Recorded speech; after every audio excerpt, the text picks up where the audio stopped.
Ladies and gentlemen, thank you for tuning in this afternoon in Pennsylvania in the United States, and London is coming to almost to 7 p.m. in the night. So thank you. Welcome to You Changed My Life show. And today I'm pleased to be hosting Benjamin Hinton. Benjamin, how are you? Oh, doing great. Thank you. How are you doing?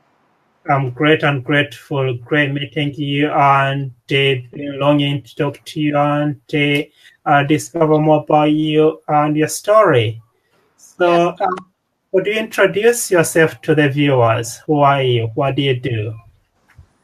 So my name is Ben Hinton, and I'm 32 years old, just outside of Pittsburgh, in a town called Bethel Park, PA. Currently, um, some of the many things that I do. First off, Happy Father's Day to all the fathers out there. So I am a father of a beautiful, beautiful 3-year-old little girl. She just turned 3 years old, and we're looking to grow our family with the experience we've had with our first lovely child. So it's gone well. So we decided we'd like to have more. Um, and I am a part-time. One of the many things I do is I'm a part-time paraprofessional teacher. What that is here is it's a teacher's aide. So I help teachers in the classroom with some one-on-one help, and I kind of float around the school throughout the day and just help teachers and students where I can and where I'm needed. I coach basketball as well, part time. And then also, more on a one on one or a personal level, I am a marathon runner. I've ran since 2015. I've been running marathons, half marathons, things like that. So that's something that takes up a lot of my time as well. That I'm pursuing some running goals that I have as well. And that kind of brings me a little bit to my philosophy of be encouraged every day. To encourage others is to encourage ourselves. To love others is to love ourselves. So that's kind of a little bit about me. Thank you very much for that great introduction. So, Ben is one of the co-authors of this book, which launched yesterday. Let's Go and Change Our Lives. And this book is already available now on Amazon. You can get your copy there. So, Ben is among the 77 co-authors of this book. And down the line, he'll be sharing about his story, how he met Les Brown and how Les Brown changed his life. But Ben, before that, could you tell us what happened on the 9th of January 2013? Yeah, so January 9th, 2013, I was home alone in the morning. My wife, she went to work. We were engaged at the time, living in our first house together. And she went to work that morning. She's a teacher. And I actually called off. I was going to go to a personal trainer that morning because working out and being physically active has always been something I've been heavily involved in. So, but I guess I wasn't feeling too well that morning early on. And so I called off. And so I'd been texting my wife and some friends throughout the morning hours. And then around approximately 11:30, when all my communications had stopped, I fell down or fell backwards down a flight of stairs that we had going from our main floor in the kitchen to our basement. And the concrete was right under the carpet, so it was not very well padded. And so I ended up with a traumatic brain injury, and I was home alone from approximately 11:30 until 4:30 when my wife now, or excuse me, my fiance now wife at the time came home and discovered me there. Didn't think anything was wrong, even though we hadn't been in touch for a couple hours. Just didn't think anything of it. So came home and she found me, and I was a little bit coherent. And I guess those hours that I was down, I'd been trying to get up several times. Maybe I try to make a phone call, maybe try to text message. I don't know, because I don't really have any recollection of it. So, but then I spent 18 days in a nearby hospital, and so that was kind of the start of my journey. The first 11 days that I was there, I definitely don't have hardly any recollection. So my story, my personal story, and connecting the pieces and finding myself really didn't start to happen until about 18 days after, when I could say that I was present and started to remember little things here and there. So, on January 9th, 2013, you had a serious traumatic brain injury. Yes, yep. And Um, I fell. The initial fall, uh, there were multiple of, like I said, struggling, trying to get up, things like that. But the initial fall, what it did, it was on my left side of my head, so shattered my eardrum. Something also called the vestibular system. Our bodies have two of those. So good things come in pairs. We have one on our right side and one on our left side of our body. So my eardrum and my vestibular system was shattered in the left ear. So also having a multiple concussions and having a fall like that is what to cause severe traumatic brain injury, and also facial paralysis. So for a long time, and that's another part of my story, but there was some facial paralysis on a scale of 1 to 100.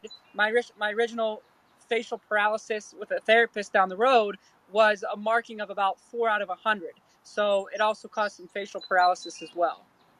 So watching you today, you're like a miracle.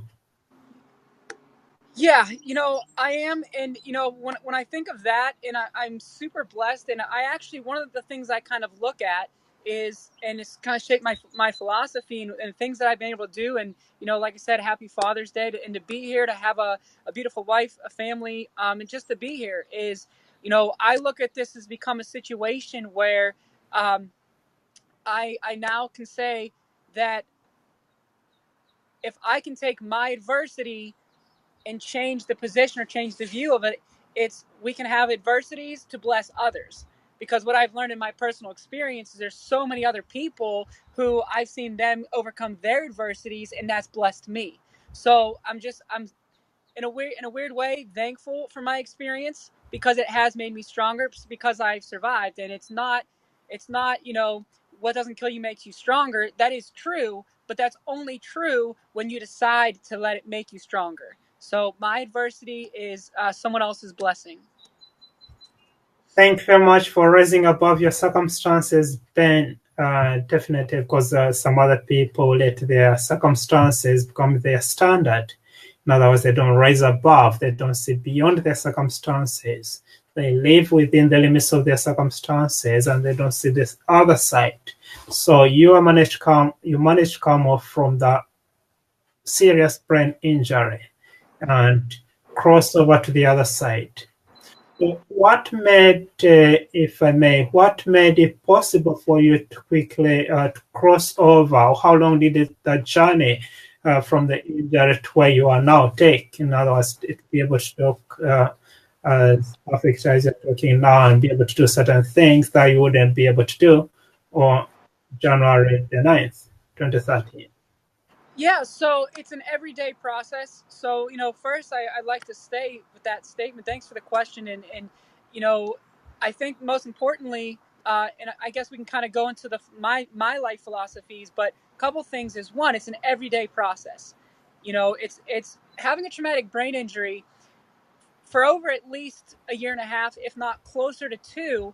My major struggle was myself, just like that we all deal with, and I still deal with on a daily basis, whether I am a traumatic brain injury survivor or not. So for me to overcome it, what had to happen is I had to relearn everything, mentally, physically, and spiritually. So the mind, body, and soul. And so the biggest hurdle was that I fell one time, and a one-time event caused a traumatic brain injury. So for a long time, I wasn't making progress. I wasn't seeing progress, and I was trying to force progress, and that caused me to take two steps back. And one of the things I've realized is um, that that fall happened one day, one time. But for a span of close to 2 years, and every now and then I still have a bad day here or there on the mental side of things. But what I was doing is every day I was taking two steps back instead of one step forward. Every day I was thinking about my fall, thinking about the accident, and it affected my self-worth. So sometimes in life, whether it's literally or figuratively, we have one setback, and then we repeat that same setback over and over and over and over again in our minds. And that's kind of part of the definition of crazy. I only fell once, but then I let that fall affect me for 365 days or more. So I only fell once, but I let that affect me more than one day. And so it just took me a really long time to relearn a couple things. And one of the things that saved my life is finding mentors like Les Brown, who was really one of my top first two mentors that I found. because self-education is the key. Formal education, as Jim Rohn said, will make you a living. Self-education will make you a fortune. And we're not necessarily talking about monetary value here. We are a little bit, but our self-worth has to be higher than what we make, so you have to work harder on yourself than you do on your job. And so what Les Brown did for me is I found Les Brown, but he was one of the first people that I listened to that reminded me to break your barriers, reminded me to stop labeling myself. Because when I had a traumatic brain injury, I was 28 years old, and I had a medical history prior to that, but I never labeled myself. Throughout my life, others have labeled me, society or people or things have labeled me, situations, but I never labeled myself. So finding Les Brown and finding personal development, finding self-education reminded me, and it's not overnight because that's like Rome. Rome was built, but not overnight. But it reminded me the importance of self-education, because you don't want to have success go to your mind, and you don't want to go have failure go to your heart. And having a traumatic brain injury, that's what I was doing. I didn't think I could reach success because I had a traumatic brain injury, and I also took that failure to heart. But that wasn't my fault. It happened either for a medical condition or maybe it happened because of a freak accident. So what Les Brown did for me is he helped me to rebuild my life philosophy. And what's great about it is not only did it rebuild to where I was at, but it's propelled me even further. Wow, that's life changing. That's amazing. So Les Brown helped you say the brighter side of failure, the potential of failure. In other words, it's within failure that we build our success. That failure is just a step closer to greatness. Yes. What the thing about Les Brown that is absolutely phenomenal is he's a total package. You hear it in his seminars, you read it in his books, and he's an individual where you can read a Les Brown book, and if you've ever heard him speak or if you've ever seen him on YouTube, which is how I found him, a free service. I was training for one of my first several marathons, and he helped me to prepare for that marathon, because marathons, like life, is 90% mental, 10% physical. And you're going to hit a wall no matter what it is, marathon or not. You're going to hit a wall. Okay, physically, sometimes before mentally. So you got to build yourself up mentally. And what's amazing about Les Brown is it kind of comes back to my point that what he did and is a shining example of is taking his adversities as a child and his story and blessing other people and encouraging other people. To encourage others is to encourage ourselves. So I had no value after my injury because I didn't know how to encourage others, and I was just going in circles. But when I found love or refound love, it was through things like Les Brown's story. If he can do it, I can do it. If he can encourage others, and I can see his own personal encouragement, I can do the same. And so I was training for my first marathons, and I remember it was in the winter, and I would listen to him. I would listen to personal development while I was training on a treadmill, which is very not funny, but the interesting picture to paint here is I had a traumatic brain injury. I was at risk to fall for over 6 months.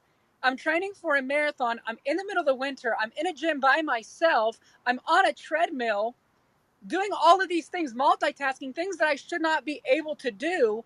And I get to listen to Les Brown while I'm training, while I'm preparing for a marathon, while I'm preparing for bigger and better things. And that's what Les Brown did for me. He taught me how to chase greatness. Thank you very much for that, for sharing your lesson from Les Brown and how he helped you learn how to chase greatness. So that's brilliant. So, um,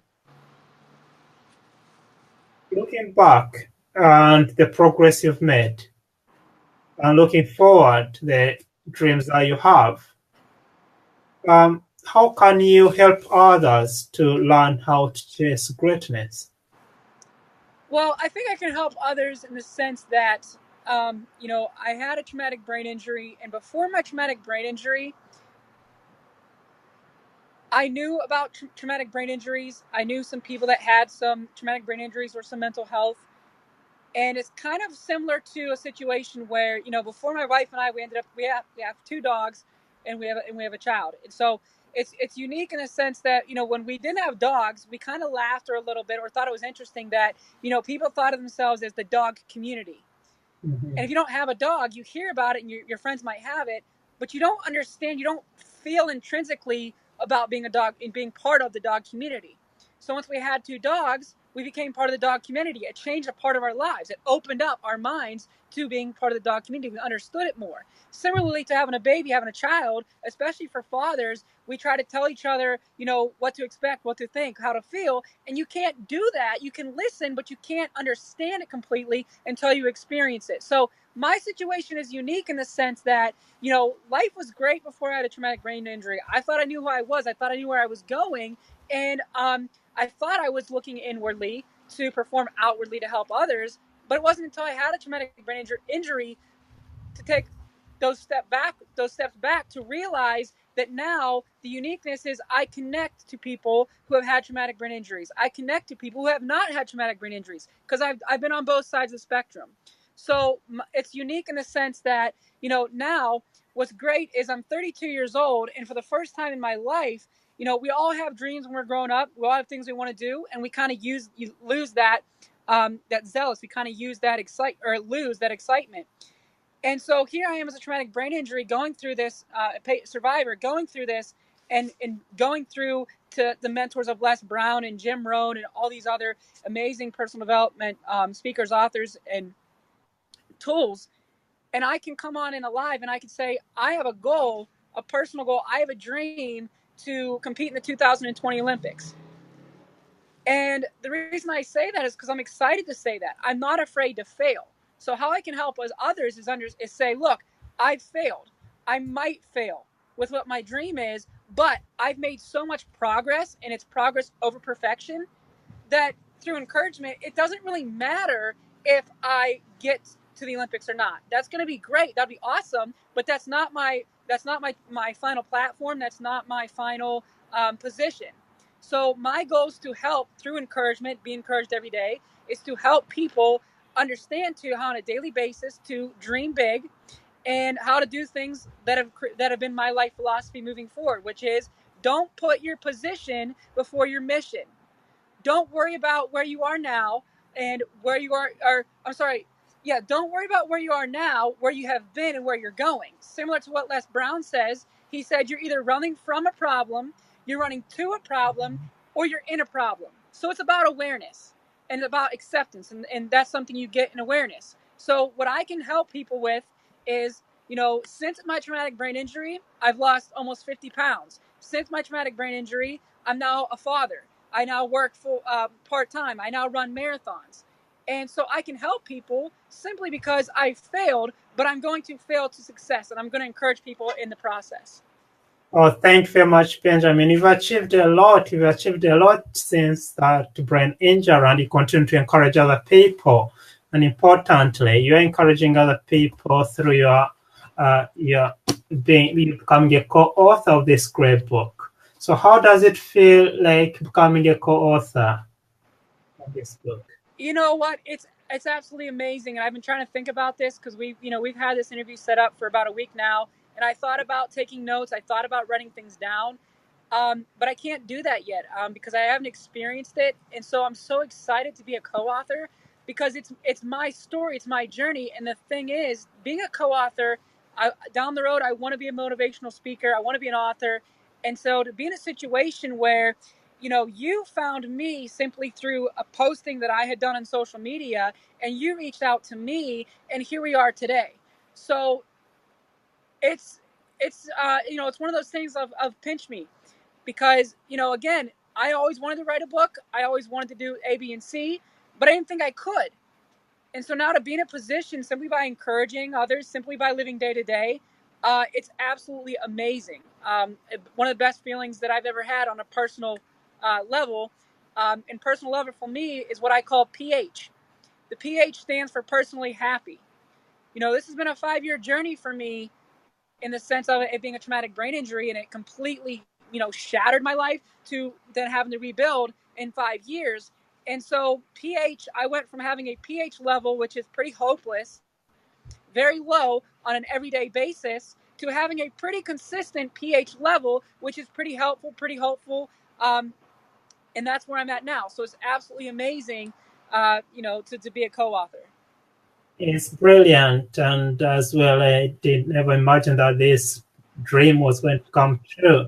Because the first time I met Les Brown, there are lots of people who have been touched by his experience, whose lives had been changed by him, and they were expressing their joy, crying tears of joy and happiness and excitement. I say, look, this event is too big just to leave it to the eyes, I said.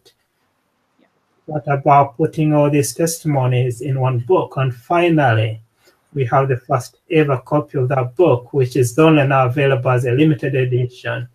So it's already available on Amazon, and who wants to grab a copy before the 1,000 copies run out, get it. And in here, you'll find a great story of Benjamin and how he's moved on from where he was on January the 9th, 2013, when he had a serious brain injury, to where he is now. And the story is summed up under the title Chasing Greatness. Thank you very much, Ben. Ben, just in less than 30 seconds, could you give your final message to the audience, please? Final message would be, just hashtag be encouraged every day. Hashtag just be encouraged every day. Learn that it's progress over perfection. Learn to focus on your efforts before your results. Learn how to focus on your mission before your position. And if you can do that on a daily basis, you can build yourself up, and you can also be best friends with your past experience, because that's what this journey's been like for me. I love sharing my story because I'm not ashamed of who I was, because who I was and who I am are now best friends. My past doesn't control my present, and my present doesn't control my future. I do, and how I view those things. Oh, thank you very much, Ben. And we're just coming to the end of the show. And in case you'd like to participate in the future shows, You Changed My Life show, just reach out to me and I'll be able to get you on to this show. Importantly, if you're interested in becoming a co-author in one of my books, again, reach out to me and we'll be able to make that happen. Thank you very much, Ben. Thank you for your time. Thank you for sharing your story. And we look forward to doing more projects together. Thank you. Thank you so much. Thanks for reaching out. Thanks for being yourself. And you guys have a wonderful rest of your weekend and Father's Day for those that are still celebrating. Oh, yes. Happy Father's Day to everyone. Thank you. Bye. Thank you. See ya.